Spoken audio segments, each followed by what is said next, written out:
Jaučiuosi gerai, dabar ruošiuosi jau kitom varžybom ir tai jau yra praeiti. Labai džiaugiuosi, aišku, dėl to didelio laimėjimo, bet tai jau yra praeiti, todėl toliau stengiuosi iš visų jėgų, dirbu ir vėl grįžau į salę, tai treniruojuosi.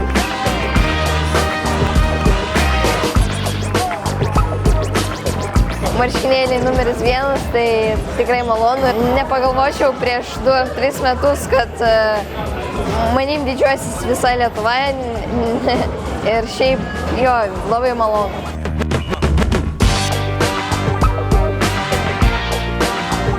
Įdomu, nes žaidimas yra įtemptas ir strategija ir kai tu stebi, tai galima sakyti ir pasimokai. Ir nesvarbu kokios tu sporto šakos, bet tu matai, kad tau tai nauda. Ir atvyksiu dar pažiūrėti ir pastebėti ir palaikyti, aišku.